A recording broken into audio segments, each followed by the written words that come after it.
The next thing that's important to know, yes, it's possible that you can choose your future and direct the course of your life as you run toward your dream. It's necessary that you have goals, that you write those goals down, that you plan, that you think constantly of how you can begin to improve what it is that you're doing. If it's your presentations, if it's your recruiting skills, whatever that is, it's also necessary that you look for ways to always find a way to pull it out when everybody else thinks that you are defeated. That you've got to take personal responsibility to know that in order to become successful, you've got to make it your personal business to do it. But the next thing, ladies and gentlemen, I want to share with you that some of you already know that it's hard. It's not easy. It's hard changing your life.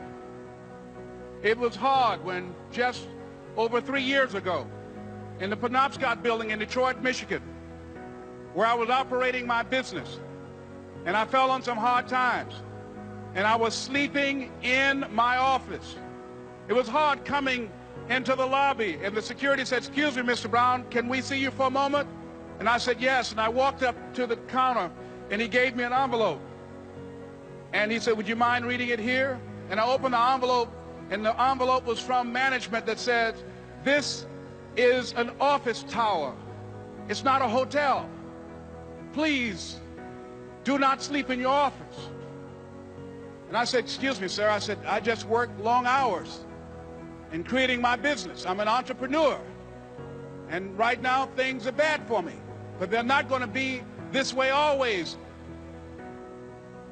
And I just asked for the opportunity to continue to operate like I'm doing.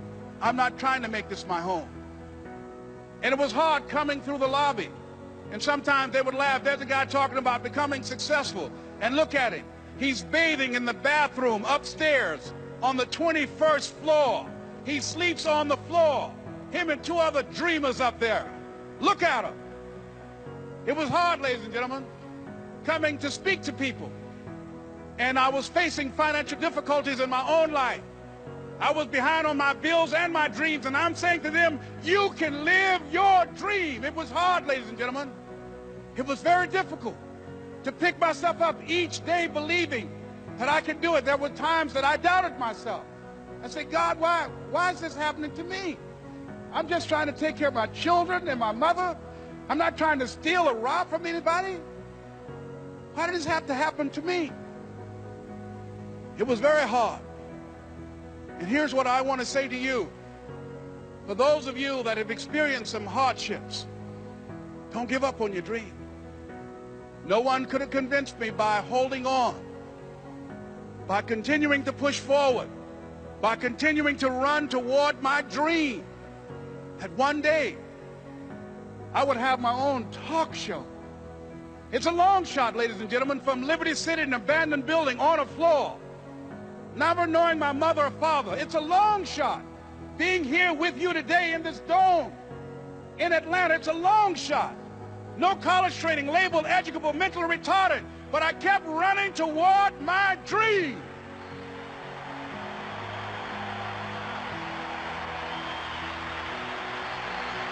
Don't stop.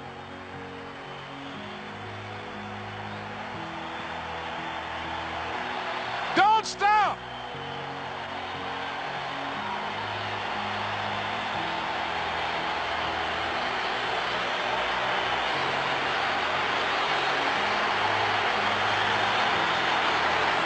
Don't stop running toward your dream.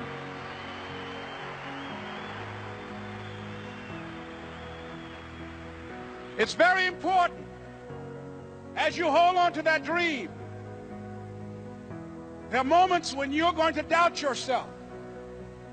There are rough times that are going to come, but they have not come to stay. They have come to pass. It's very important for you to know that. Don't say, "I'm having a bad day." Say, "I'm having a character building day."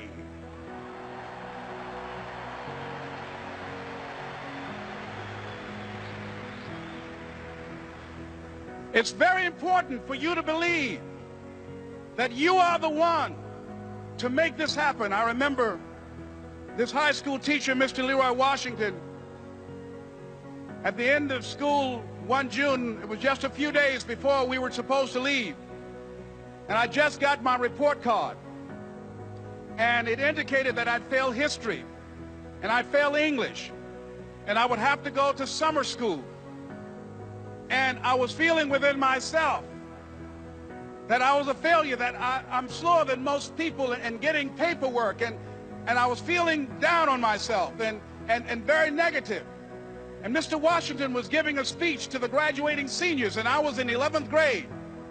And even though I wasn't supposed to be in there, I went in there because the speech he was giving, that speech was for me. And as he talked, my heart began to beat fast. Tears began to run by my eyes, and I was in the back just listening to him because he said, and he was a very dramatic man. I still talk to him to this day. He said, as graduating seniors of Booker T. Washington High School, I want you to know that you're blessed and highly favored, and that as you go toward the future, begin to know that you have greatness within you.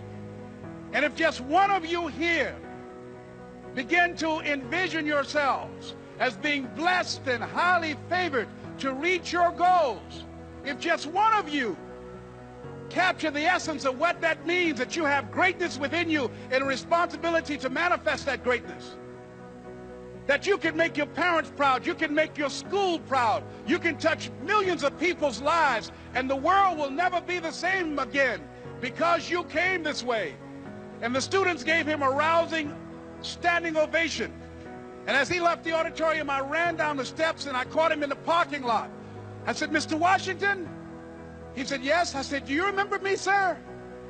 He said, no. I said, my name is Leslie Brown. My mother, she works in the cafeteria here. I'm one of the twins, Leslie and Wesley.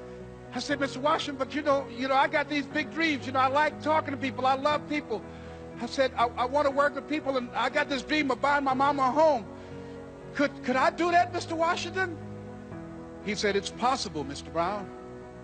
And as he walked away, I called him again. I said, Mr. Washington? He said, what do you want now? I said, I'm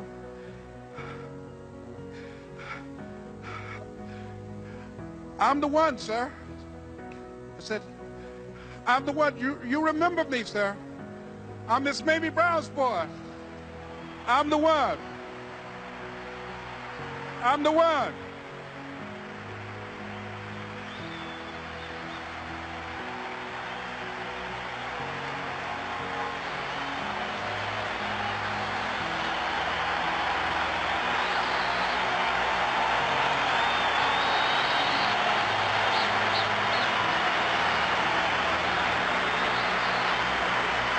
And you must feel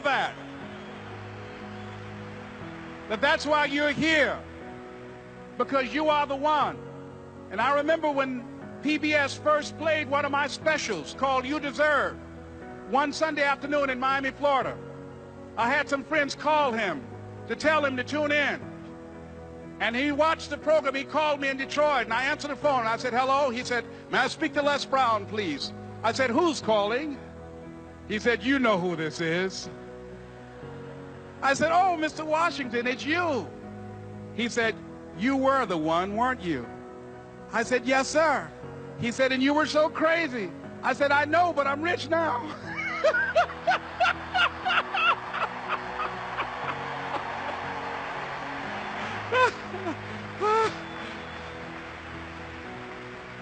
Ladies and gentlemen, it's not going to be easy. It was hard laying on the floor of the Penobscot building, looking out of the window, daydreaming, saying, Les, can you do this? Can you make this happen? I used to listen to tapes day in and day out about See You at the Top, my great friend Zig and Dennis Waitley and different other motivational speakers, and Dr. Norman Vincent Peale. And Dexter saying, don't let nobody steal your dream. I used to ask myself, can I do this? And something said within me, you're the one. You're the one. And let me tell you something, ladies and gentlemen. While you're here, and before you go back home to your respective cities and communities, write down at least 5 reasons on why you deserve your dream, on why you won't give up, what's going to make you unstoppable, why you must be unreasonable, because logical, practical thinking says you can't do it today. But if you want to produce unreasonable results in your life, like living your dream and taking charge of your destiny, you've got to be an unreasonable person. You've got to be an uncommon person. So write down the reasons of why you're here. My first major goal was to buy my mother a home. And let me tell you something, ladies and gentlemen. What will reasons do, Les? Nietzsche said, if you know the why for doing, you can endure almost anyhow. What do you mean by that? If you know why you're doing something, when the hard times come, and they're going to come, when the disappointments and the rejections come, and they're going to come by the truckloads, your reasons will be your rod and staff to comfort you, to pick you up. Once again, I got a saying on one of my tapes: if life knocks you down, try and land on your back, because if you can look up, you can get up. Let your reasons get you back up.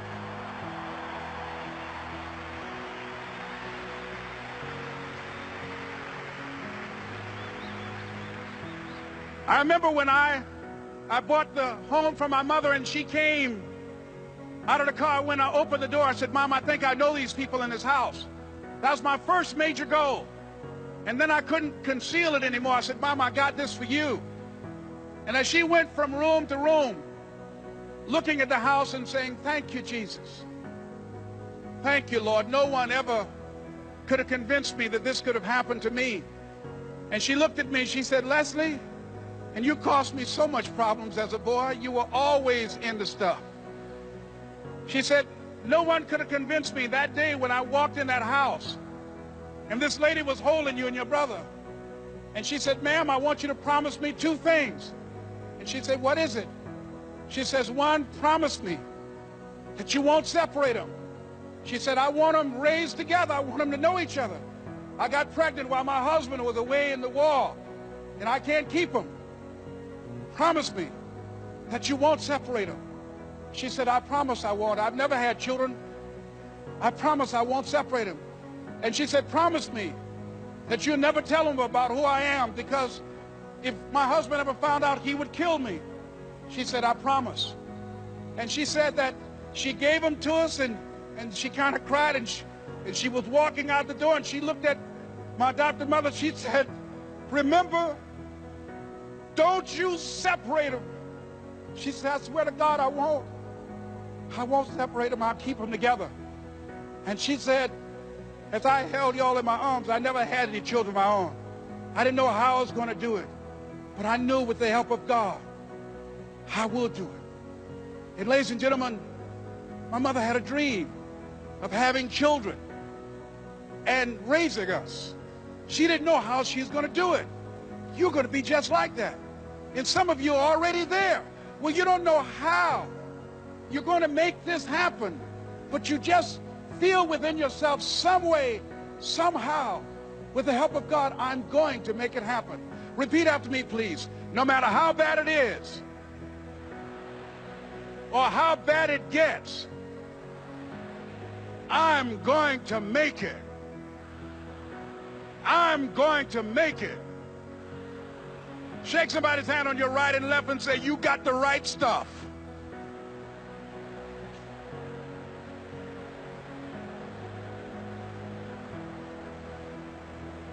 So yes, it's possible for you to live your dream.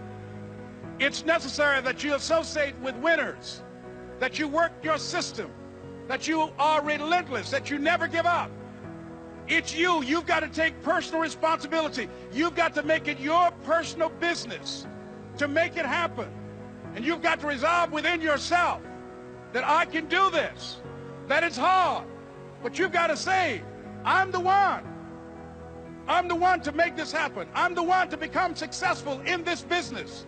As you work to help other people to become successful, that feeds your success. But you know it's going to be hard, but find out what will make it worth it for you. So, ladies and gentlemen, if you want to make your dream become reality, the people that are running at their dreams know that it's possible that you can live your dream. that it's necessary, that you're relentless, that you have a plan of action, that you are creative. The people that are living their dream of finding winners to attach themselves to.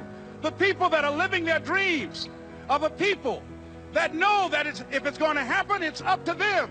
And they're resolving within themselves, it's not over until I win. The people that are running after their dream know they're going to have hard times. They keep on running because they're saying within themselves, I'm the one, no matter how bad it is or how bad it gets, I'm going to make it. The people that are running after their dreams are the people that are hungry. Shake somebody's hand on your right and left and say, you got to be hungry.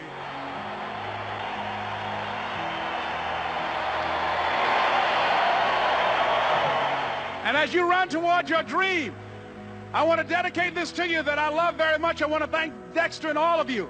It's something that I'm known by. It's on our tapes called Choosing Your Future, and it says simply this, that if you want a thing bad enough to go out and fight for it, to work day and night for it, to give up your time, your peace, and your sleep for it, if all that you dream and scheme is about it, and life seems useless and worthless without it, and if you gladly sweat for it and fret for it and plan for it and lose all your terror of the opposition for it, and if you simply go after that thing that you want with all of your capacity, strength and sagacity, faith, hope and confidence, and stern pertinacity, if neither cold poverty, famish or gulf, sickness or pain or body and brain can keep you away from the thing that you want, if dogged and grim, you besiege and beset it, with the help of God you'll get it. I'm going to talk about it's your time and to use your time wisely. It's your time and to use your time wisely. I have a quote that I want to speak from that it triggered some thinking and it kept me up for quite a while. And if you're one of those individuals who believe in synchronicity, that there's a saying that when the student is ready, the teacher will appear. And one of the exciting things about what I do now, you learn, you earn, you pass it on, that I'm training other speakers. I've been speaking for a very long time, 52 years. And I love it. I still do. I love motivating people. I love encouraging people. I love making people laugh. I really do.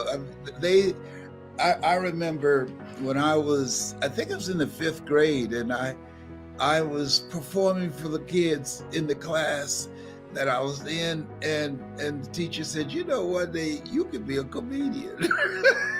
She came in, she didn't even punish me because she was outside the hall cracking up herself and got other teachers to come and watch me. I had a little routine. But laughter is important because the life things are tracking us. They're things that are stalking us. They're things that's trying to rob us of our happiness.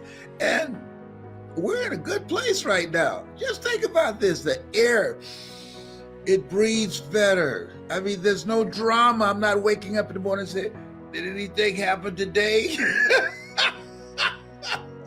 Listen, and we want to maximize this moment. It's your time. Maximize this moment. Take advantage of it. We just got through some stuff and we're still here. And you want to take advantage of it. See, here's the thing. We're here to take advantage of the time that we have been given. Herein, my Father, glorify that ye bear much fruit. This is a time that we want to be very productive and very fruitful, because this is a different landscape. This is a different environment. It's your time. This is my time. Let me include me in that as well. Yes, and so now nobody's going to bring anything to you, just put it in your lap and say, do something with it. No, commit thy work. See, you got to work for it. See, if you're not willing to work, nothing works. You could be given the best opportunity in the world and just have it laid out before you. And if you're not willing to work, nothing works. I remember I went to see a friend of mine, and and he was living on Miami Beach. His brother picked me up for me to go see this brand new home that he had bought on Miami Beach. Now we coming over from Liberty City. And so and both are like 4 or 5 years older than I was at the time. But I remember this ride across the Venetian Causeway. He had this big, beautiful home. And as he took us around this big, beautiful home that was just completed, his brother asked him, he said, man, because they never spent much time with each other, he said, how did you get something like this? And the older brother said, by a lot of hard work. And the younger brother looked around and said, I'm not willing to do that. Did you hear that? I'm not willing to do that. And then we had lunch and we drove back across the Venetian Causeway, going back to the life that we were living, which was not a good life. We were surviving. And I just kept reverberating in my head what he said. I'm not willing to do that. See, when you look at people, for the most part, wherever you find yourself, that's where you made a decision to be. Because based upon how much work are you willing to put in to change your situation. And when I look at myself, people always ask me like there's some magical response. How did you go from just coming from Liberty City and over town here in Miami and selected to be the Golden Gavel Award from Toastmasters or the CPAE Award, the highest award from the National Speakers Association, or selected one of the top 5 speakers in the world? I was willing to work. Most people aren't willing to do that. They have people all over the world that have to select who that person will be that will be in that elite group of the top 5 in the world. General Norman Schwarzkopf, Lee Iacocca, Robert Schuller. He had a television program, all right? And myself and Paul Harvey. He had a nationally syndicated radio show. I didn't have any of that. But I was working. Those people who had to cast a vote, they saw me at some time because I was moving. I want you to write this down. Keep it moving. I learned that from my mother. It was not unusual when you came home to Mamie Brown's house and we had a little small house. It was not unusual that the furniture would be reconfigured. And I wondered, how did Mama do that with such limited space? That's not, how was one thing, but why? She was always changing things up. You see, one of the things that you don't want to do is become comfortable with where you are when you know in your heart of hearts you can have more and you can do more, and there's a life for you beyond survival. See, what it takes to survive, what it takes to live are 2 different things. And I just felt, I don't know where that came from, that I can do more. Here's what I did know, that where I was, that didn't work for me. That did not work for me. And I'm astonished when I go back to Miami and I see some of the same people in the same place. I'm astonished. Yes. So you got to keep it moving. Mamie Brown was always keeping it moving. I got to tell you this. I was traveling and I was doing a tour for Sprint, I think it was. I came home and I came to the door, and to my right, there was a window. Did you hear me? There was a window. There was some demolition of some houses in that area, And my mother got somebody to go drag a window that had been taken out of a house and put it in our living room. So I asked, I said, Mama, what is it, Leslie? Why is this big window? Why is this window here? You say you're gonna buy me a home, right? Yes, ma'am. Well, I didn't know if you're gonna build it or just buy it while it's already been built. In the case you decide to build it, you don't have to buy all windows for it. I got one window here, there's another house that's been demolished down the street, and I'm gonna send Mr. Shorty down there to get that. I said, no, don't do that, don't do that. Let me tell you something. That put a fire under me. I got that house quick, fast, in a hurry, immediately, if not sooner, yesterday. When it got a window, and every time I passed that window, it jarred me. She said, don't you touch it. Yes, ma'am, Mama. Mama Mamie Brown said, don't touch it. Don't touch it, all right? And so keep it moving. We're here to work, commit thy works, plural. Keep it moving. And if you're going in the wrong direction, you discover. But keep it moving. This is no place to stand still. This is an incredible opening here. And all good times have an expiration date, just like the bad times. But keep it moving. And then when you are going through some stuff during the challenging times in your life, if you keep it moving, you'll get out faster. I'm telling you, if you keep it moving, you'll get blessings out of nowhere. Listen to me, out of nowhere. Activity, working, doing the best you can. It activates your angels to give you blessings that you did not even know. I got a phone call the other day, and it was a jaw dropper. I said, count me in. And it just came out of nowhere. But it was because of the work that I've been doing. This man said, I've been listening to you for a long time. I've been going through some stuff for years, and I heard you and you brought me out, and I want to do something special for you. I want to bless you. I'm saying to you, you have the opportunity to be a blessing to somebody.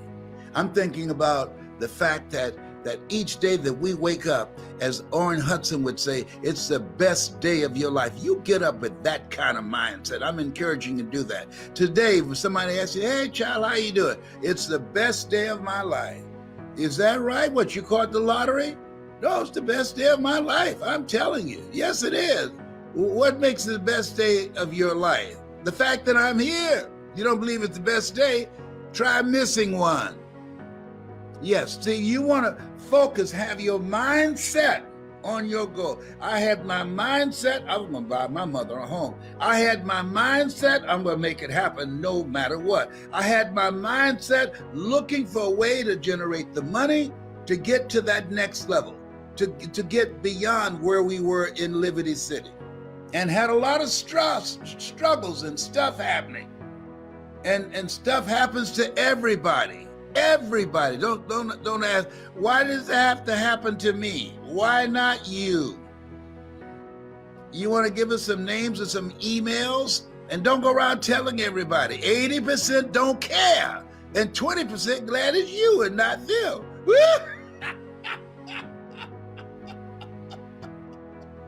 Yes.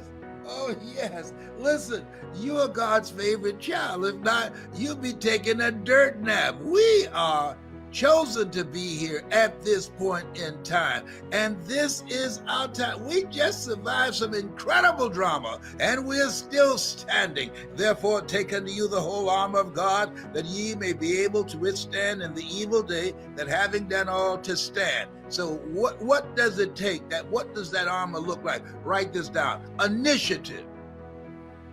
Take the initiative to create something different for yourself and for your family and for your future and for your legacy. Take the initiative to create something that you don't have right now. Yeah, initiative. See, most people not talking about initiative. Here's something else that part of that armor is ambition. That just the unwillingness to settle. I'd like.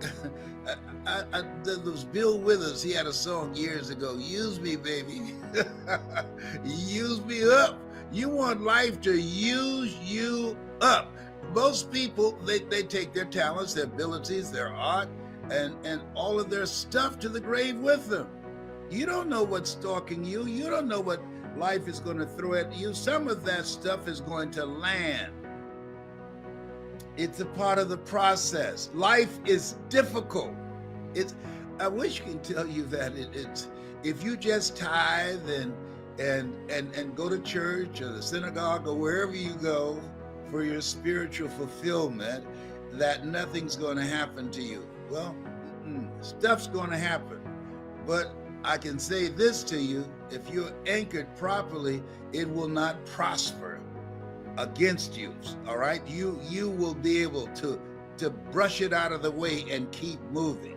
So taking the initiative to create something else, using your mind, being actively engaged in life. Here's something else. As you look at yourself, look at your goals. Keep moving and keep learning. Keep moving and keep learning.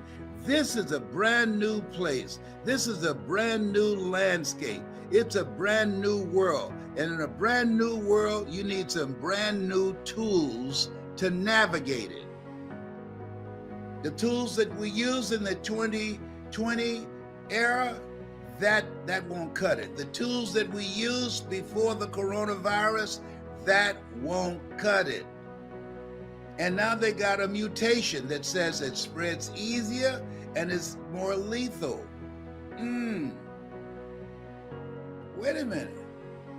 Now we got to be mindful, not frightened, but mindful, and say, how is it I need to conduct myself so that I don't make some irresponsible decisions that can take me out? I got to be mindful of the air that I breathe. And so you say, oh, that's just too bothersome. Oh, okay, good. Can I get some life insurance on you? Let me tell you, you got to deal with what is. I'm tired of this corona thing. Did you hear me? I'm tired. I'm sick. No. I'm not going to say I'm sick and tired. I'm tired of it. It's gotten on my last nerve. All right? But I can deal with it. I'm not willing to be so tired and irritated that I won't wear a mask. Oh, 2 masks. He's saying it's better to wear 2 masks now? No, I'm not doing that. No. Oh, is that right? Well, can I just please, when you go, you don't want everybody to be crying. Make my day. Can I get a policy on you? Just sign right here, because I'm gonna do it. I got my little Mickey Mouse mask, and I got another one with Minnie Mouse. Tyrone, if they say you need to wear 12 masks so that you don't end up on a ventilator in a hospital, you got to wear 12 masks. So as we are trying to decide who's going to get medical care, eeny, meeny, miny, mo. No. Homie ain't doing that. No. I'm wearing, they said 2 masks. I'm wearing 3, and I got a shield. I woke up. I want if Corona knocks on my back door and I open the door and I got on 3 masks and a face shield, he said, oh, there he goes. There he goes. Always overdoing it. We can't get to it. Let's go someplace else. That's what I'm talking about. I want to live because I'm having a good time. I'm having a good time. And I don't want to be no ventilator. I don't want to be closed up anywhere. No. and all I can see are their eyes. And no, that does not sound like a good time for me. No. So this is why I enjoy making money from home. The people are sleeping on this. Don't sleep this.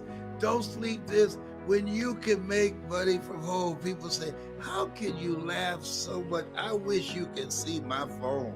When you can make money from home, virtually speak, and don't have to get on a plane and looking at the person next to you.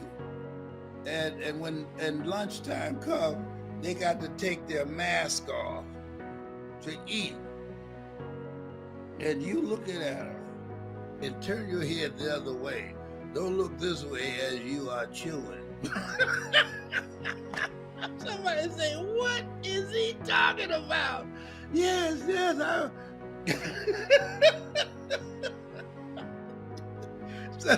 So you want to take the initiative to create something different for yourself.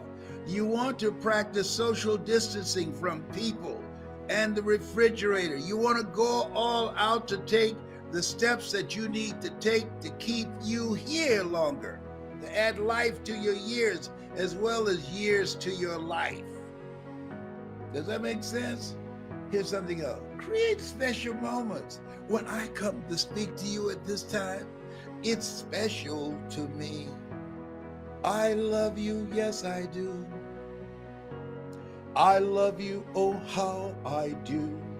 I love you, yes I do. I love you, oh how I do. Been taking lessons, I'm coming for you. Oh, behave. What a voice. He sounds so much like Nat King Cole. Whoa, that's another ticket. You can't handle that.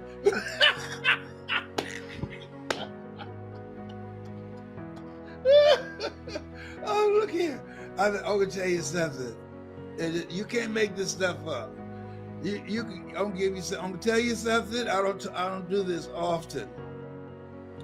When Gladys Knight and I were married, I decided that I wanted to sing. So she took me to a friend of hers that I would take some singing lessons for her. And she was taking me through some, I guess, vocal exercises. A husband came in the back door, and he spoke to us, was polite, and went in the kitchen. And he's very quiet in there. But all of a sudden we heard something, boom, boom. And we ran in the kitchen, he had hit the floor. And he had been drinking while I was in there practicing, trying to learn how to speak. Now Gladys will tell you that if you ask her, she'll tell you, how to sing. She'll tell you. And he said, you can't sing. Give him his money back. I got drunk listening to you. That was horrible. Oh my God, that was horrible. He kept laughing. He said, man, you sound like you gobbling razor blades. Some people are cruel. That was not nice. I didn't sing for a long time. That one time I tried to sing to her, and she said, will you go to hell to sleep? I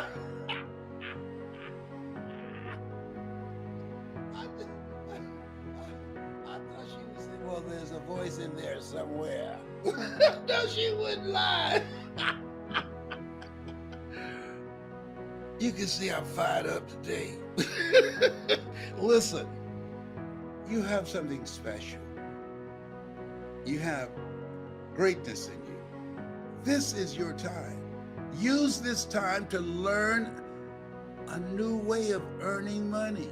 The major corporations are doing it. They have their people working from home, the majority working from home. So you want to jump on the bandwagon. People say, opportunity knocks on every door. No, opportunity stands by silently waiting for you to recognize it. This has been Mrs. Mamie Brown's baby boy. You have something special. You're God's miracle, child. Some great stuff's going to happen to you today. Thou shalt decree a thing that shall be established unto you. You are a masterpiece because you're a piece of the master.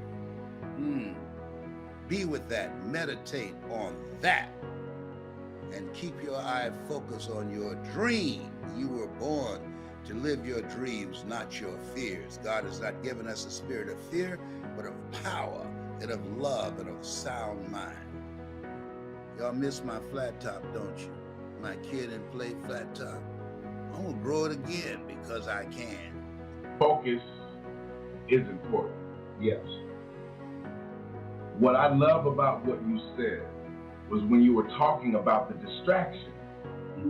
Back when you were a kid, how many channels were there on TV? 3. You had 3 distractions.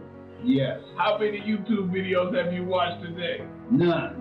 You watch 30 YouTube videos every morning. Oh, I thought how many channels. Oh, yeah. You don't watch TV. No, you don't have a television. Yeah. We don't watch TV in this household. No. You know why? Because what you look at, what you tune into, what you listen to, you turn into. All right? Yeah. What you listen to, what you watch, you turn into. Yes. Yes, sir. Yes. And what has happened as time has grown, as new technologies emerge, guess what? It becomes tougher and tougher to have focus. Yes. So Dad is right. You need to focus on your dreams. That's why we're inviting you to New York on August 14th, if you're going to be there. You need to focus on your family. That's why this is a family affair. If you want to be a part of the first family of motivation in our first event since the pandemic. And here's something that's important. You need to focus more on your destiny than you are to your distraction. That's real. You know what happens when you focus? You tune out the world around you and you start to identify something. You get laser focused, as Miss Lisa Nichols would say, and then after focus comes faith. Oh, yes. Yes. Faith. Faith stands for what, Dad? Finding answers in the hard. Yes. What does it mean? Why are you going to focus? Because it's hard to make it today if you don't know how to take control of your own mind. And that's what Les Brown's going to help you to do at the Hungry for Greatness event. How to reclaim your power so that you can tap into the power of faith. How do you become the #1 motivator in the world? How do you have millions of fans, not because of how you shoot a ball or how you dribble or how fast you drive or any type of athlete, but because your words help them to believe in themselves. And change lives. You know what, Dad? Right now, coming out of a pandemic when the suicide rate has risen over 14%, when in the military over 50%. In the military over 50%, when you can turn on almost any channel and see death and disruption and war and misogyny, it's very rare that you can be a part of an event that boosts your faith. Talk to people about why they need to have faith in themselves. If you want to achieve your goals, you have to see the value of making a conscious, deliberate, determined effort to feed your faith, as Creflo Dollar would say, and allow your doubts to starve to death. When you look at where we are right now, that most people have lost themselves. This is a time to keep your commitment to your faith in your faith. Hold on, say that one more time. Keep your commitment to your faith in your faith. Hello, my name is Les Brown, and I'd like to talk to you about 7 steps to control your financial destiny.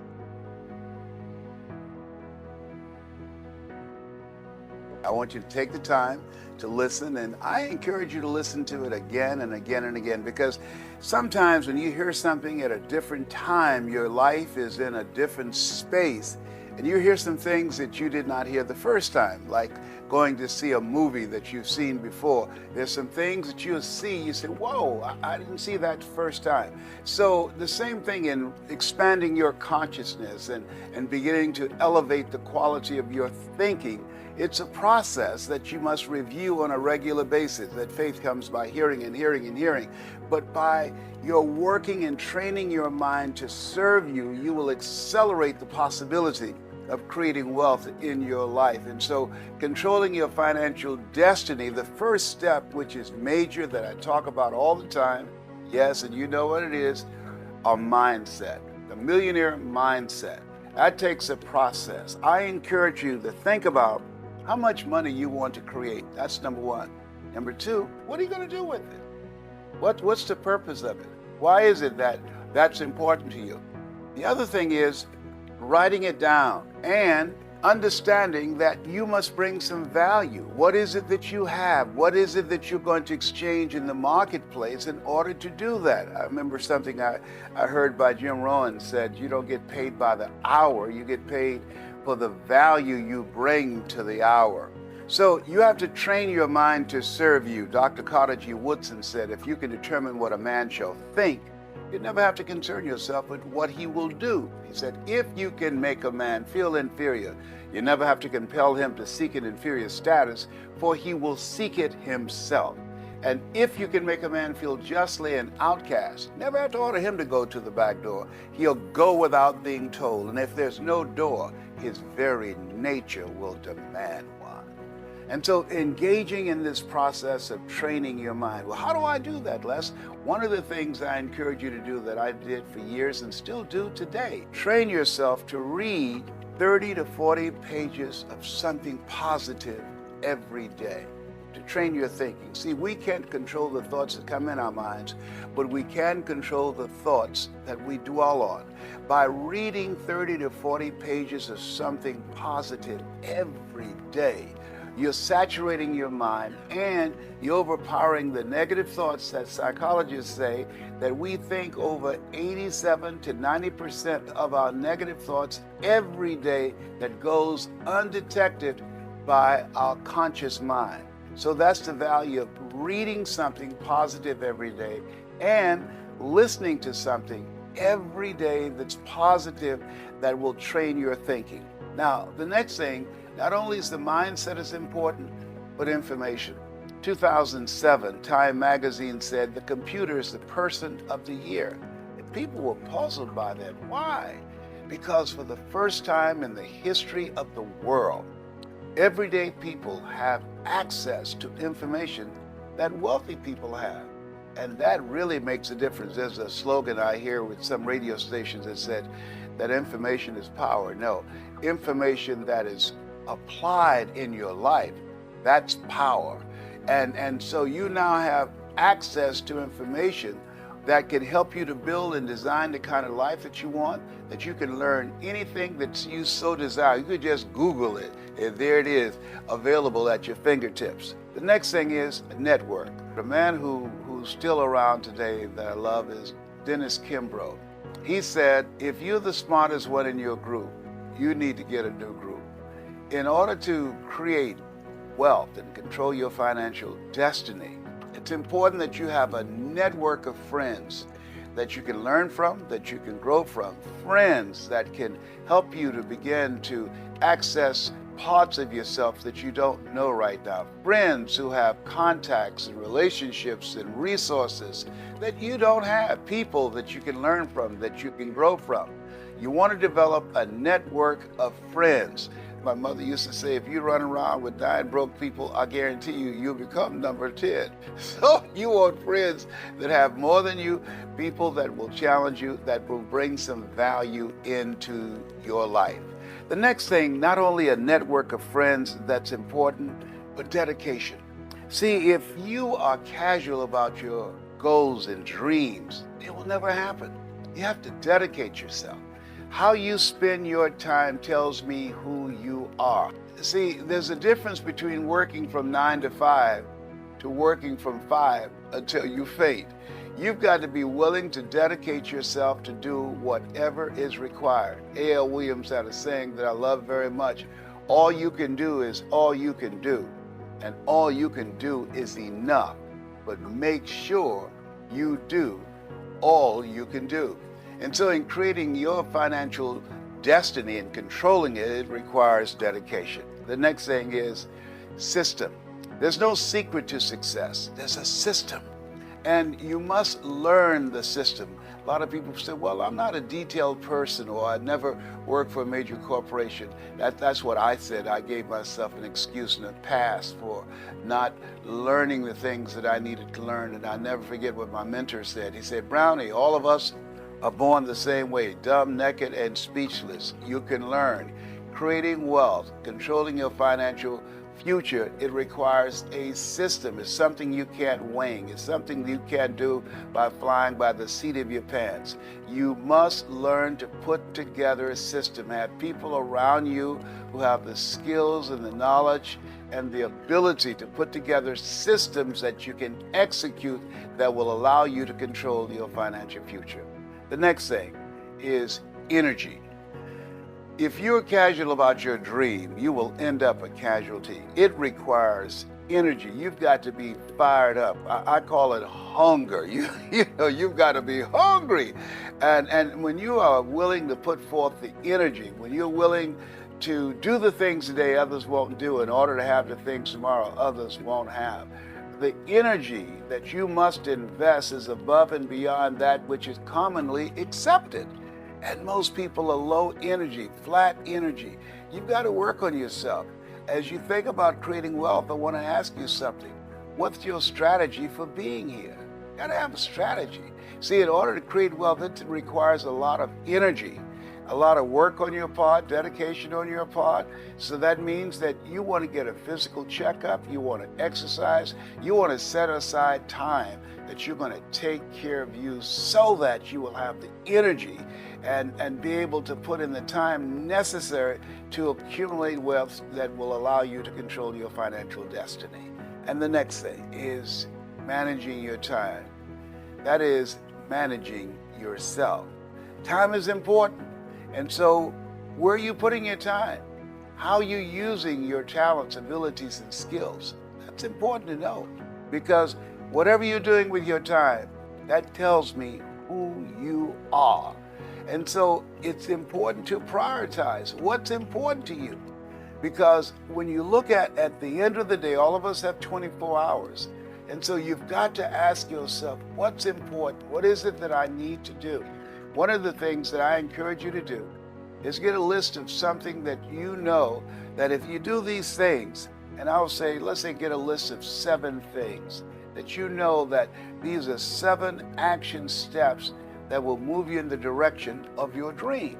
Now, when you get ready to go to sleep at night, think about what is it you want to get out of the day that's coming up. The next day, most people are just trying to get through the day. You want to get something out of the day. And so you list 7 things that's important to you that would move you closer to your dream. You write those things out the night before. You read those things before going to sleep. And when you get up the next morning, you read those action steps and you start working immediately on those action steps. And don't do anything else until you have checked them all off to make sure that you've got that done. If you make a habit of doing that, of taking the 7 most important action steps that will move you closer to your dream, of the 7 steps of creating financial independence, if you do that, be surprised how fast you'll be able to reach your goal. You'll be surprised how fast you'll be able to accumulate wealth and control your financial future. You have something special. You have greatness within you. That's my story, and I'm sticking to it.